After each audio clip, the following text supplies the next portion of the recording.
स्फटिक सिंहासन पर विराजमान परम पिता प्रभु महावीर दिव्यालोक अद्भुत रूप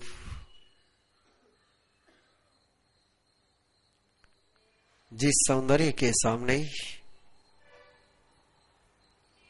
देव का सौंदर्य भी फीका है, ऐसे अनुपम रूप आभा के साथ अनुत्तर करुणा अनुत्तर वात्सल्य असीम कृपा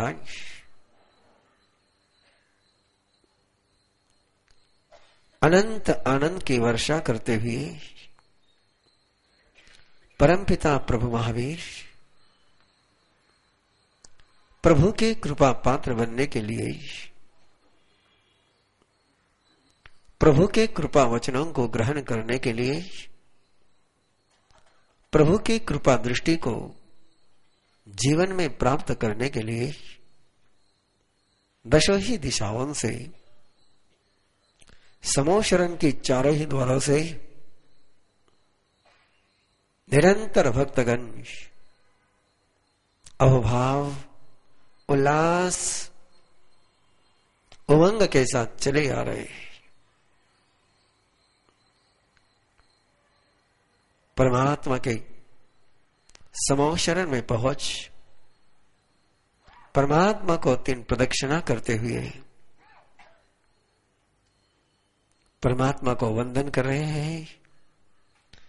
वंदामि श्रीवंदमानं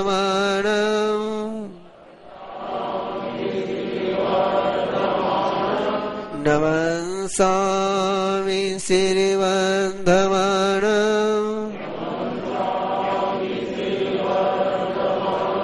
सक्कारेमि श्रीवंदमानं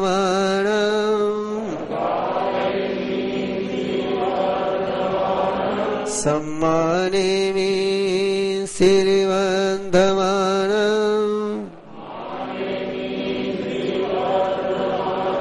कल्याणं श्रीवंदमानं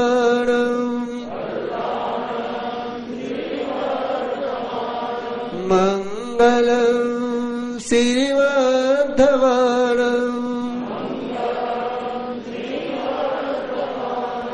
देवयं श्रीवंदमानं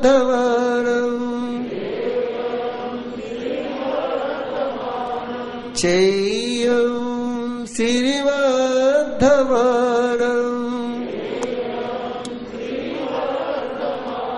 पज्वा स्वामी श्रीवंदमानं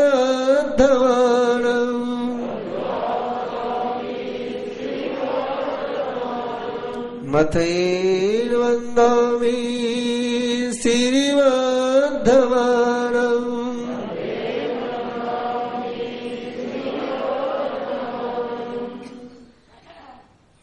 परमात्मा प्रभु महावीर की दिव्य देशना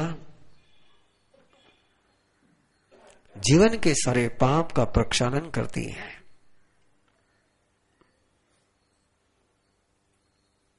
घने अंधियारे में श्रुत का तीसरा चक्षु है परमात्मा प्रभु महावीर का श्रुतदेव तीर्थंकर नाम कर्म के वचनातिशय के कारण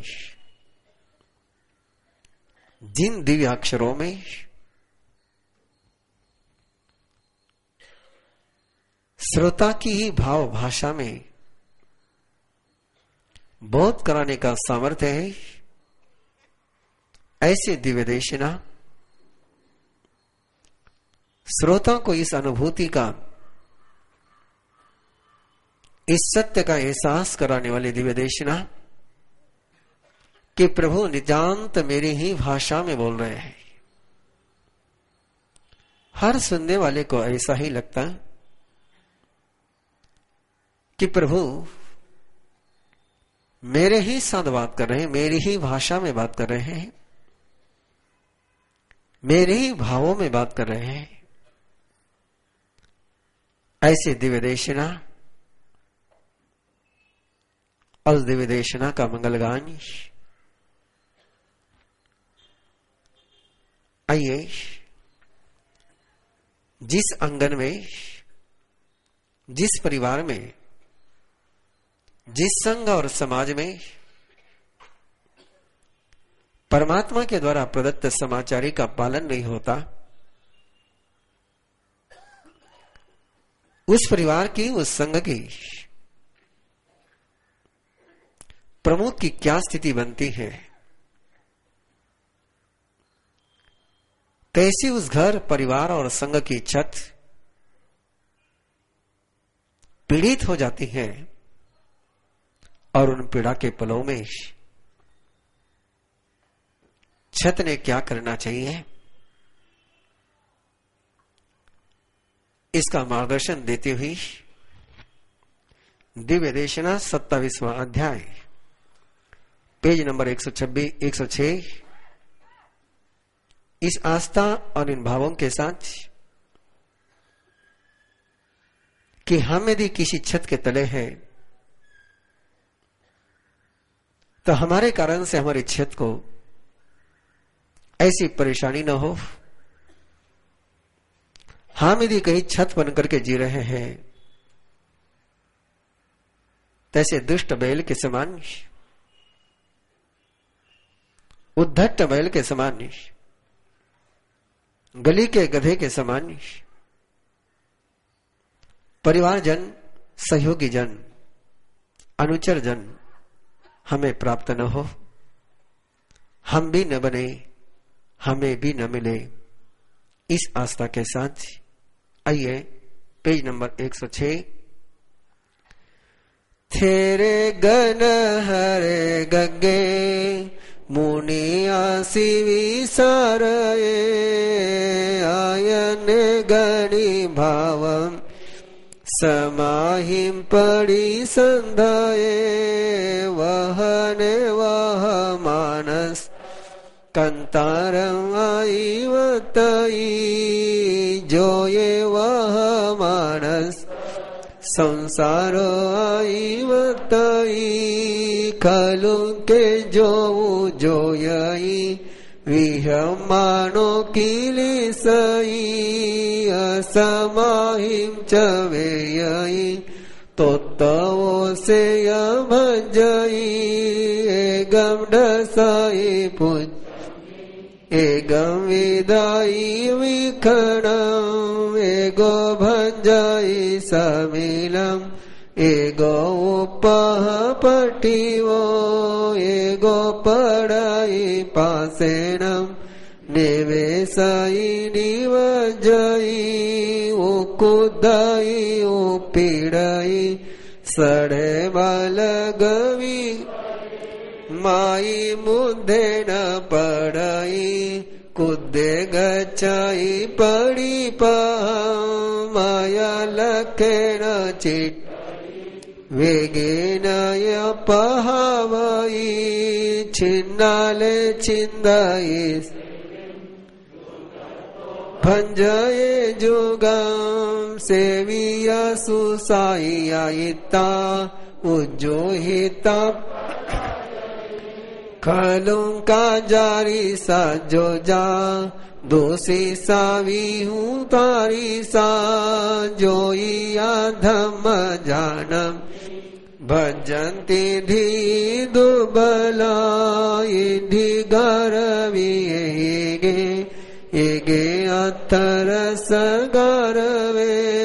साया गारवी एगे सुचिर को अरे भिकालसी एगे ओ मन भीरुए एगे थदे अणो सासम हे वो हिम कारण सोवी अंतर भास दोषमेव पकुवई आयरियानंतो वयनम न सममवियनई नवी समझ दाई ने गया होई मन साहु अनोतव जाऊ पेसिया पलिउन ते परियंति समतवो राय वेटिम चमनन करेंति भिवुड़ी मुहे वाइया संगया चेव भक्त पाणेन पोसिया जाय पक्का जाहंस पक्कवंति दिशो दिशिं सारई विचिन्ते खलु के हिंसमागमो किमज्ज दुट्टसि सेहिं अपमे अवसेयई जारी सममसिस तारी सगली गदय जहितनम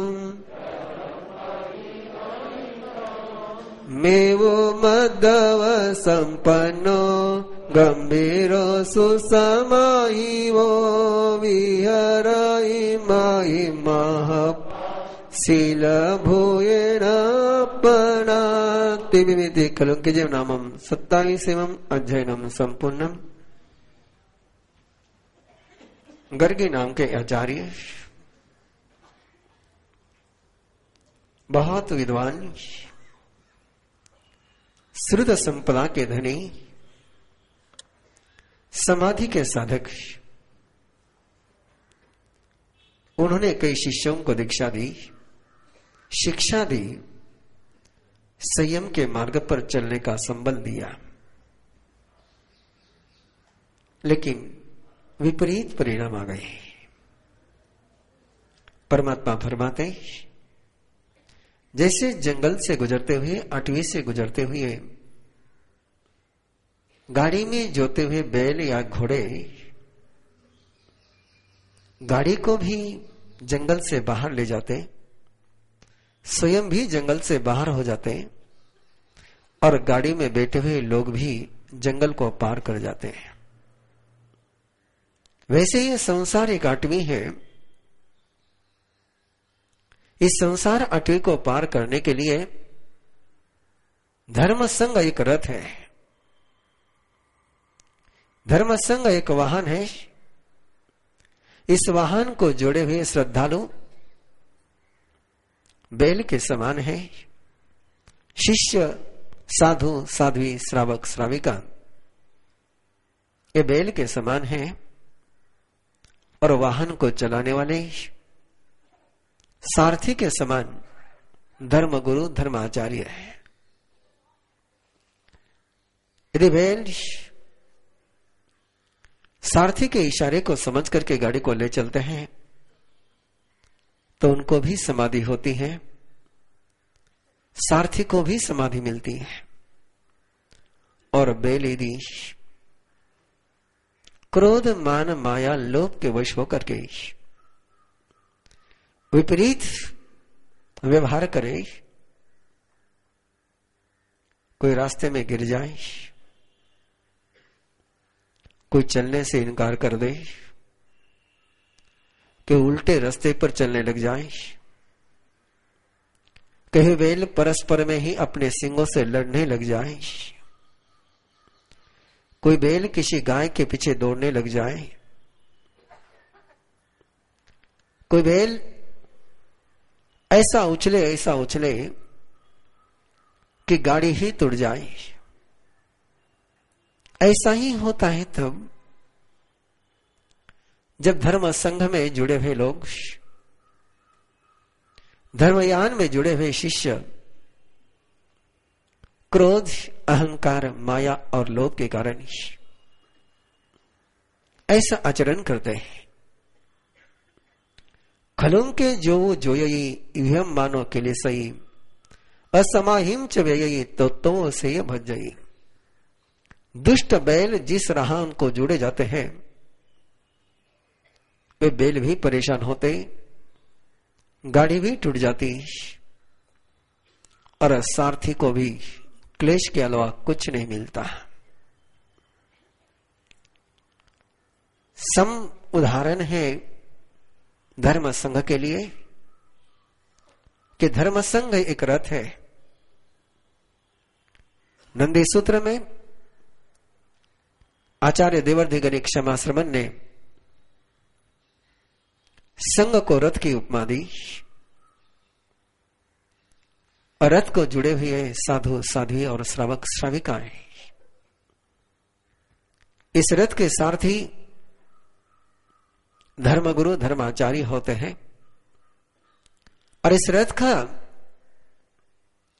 दुर्गम संसार से पार होने का सामर्थ्य है। यह रथ बहुत मजबूत है, लेकिन पार होने के लिए रथ स्वयं गतिशील नहीं हो सकता है। रथ को चलाने के लिए केवल सारथी का होना पर्याप्त नहीं होता। रथ को चलाने के लिए घोड़े की आवश्यकता होती, बैल की आवश्यकता होती है। वैसे ही श्रद्धालु और धार्मिक जन किसी भी धर्म के गतिशील होने के लिए अनिवार्य होते हैं और वे श्रद्धालु, वे शिष्य यदि श्रद्धाशील हो तो रथ निश्चित रूप से सुखपूर्वक जंगल से बाहर निकल जाता है और कहीं विपरीत जुड़ गए तो क्या स्थिति बनती है। जैसे गाड़ी भग्न हो जाती है, वैसे संग भी भग्न हो जाता है। मुझे अलग से आपको कुछ भी कहने की आवश्यकता नहीं। यदि इन शब्दों को आप अपने अंतर्मन में जागृत करते रहोगे तो हमारी संघीय व्यवस्था, हमारी समाज की व्यवस्था, हमारी स्थितियां इतना उज्जवल संघ मिलने के बाद,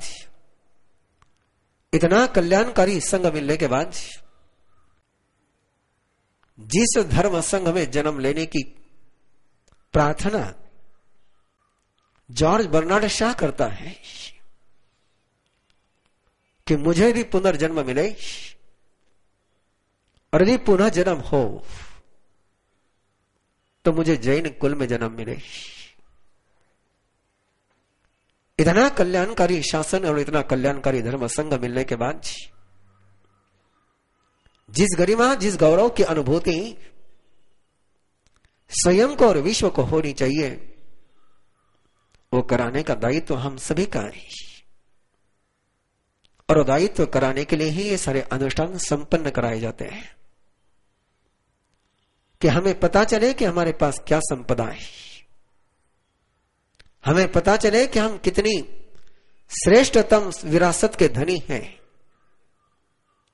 इस विरासत का बोध यदि हो जाए तो स्वयं का जीवन भी धन्य हो जाता है और उनको भी धन्यता की अनुभूति देने का सौभाग्य प्राप्त होता है। गर्गी आचार्य का दुर्भाग्य, गर्गाचार्य का दुर्भाग्य कि उन्हें ऐसे शिष्य मिले, कोई रिद्धि में अहंकारी, कोई रस में अहंकारी, कोई साता में अहंकारी। मिलता है सारा कुछ संत को तीर्थंकर और गुरुओं की कृपा से। चाहे मुझे मिलता हो, चाहे और किसी को मिलता हो, आपका प्यार मिलता हो, आपकी सेवा मिलती हो, आपका सहयोग मिलता हो, तो मेरे कारण से नहीं, वो जिनेश्वर के प्रति आपके भक्ति के कारण से, जिनेश्वर के प्रति आपकी श्रद्धा के कारण से, धर्म के प्रति आपके अवभाव के कारण से, उस अवभाव के कारण से मिलने वाली वस्तु को सहयोग को यदि कोई संत ये समझे कि मेरा पुण्य है और उसी में वह अहंकार करने लग जाए तो उसके मन में से धर्म के प्रति आस्था समाप्त हो जाती है। और यही कारण बनता है बंधुओं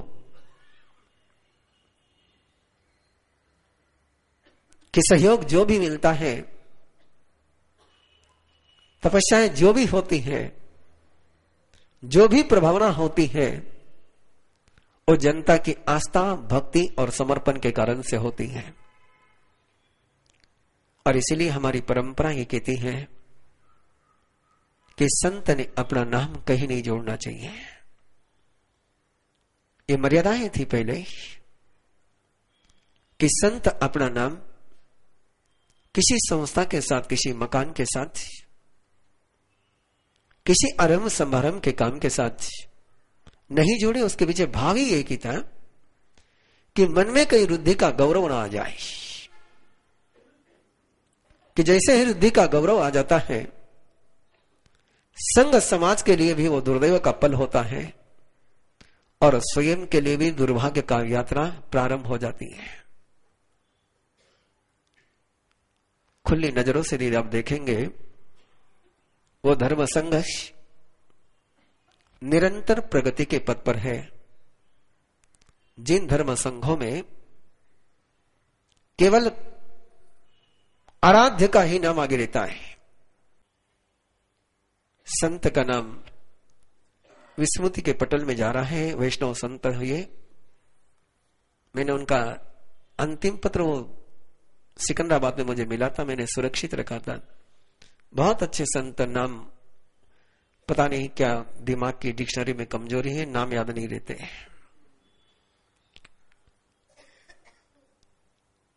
बहुत अच्छा नाम, कभी याद आ गया तो मैं आपको बता दूंगा। उस संत ने, वैष्णव संत, वैष्णव परंपरा के संत, जिनके पूरे भारत में लाखों भक्त,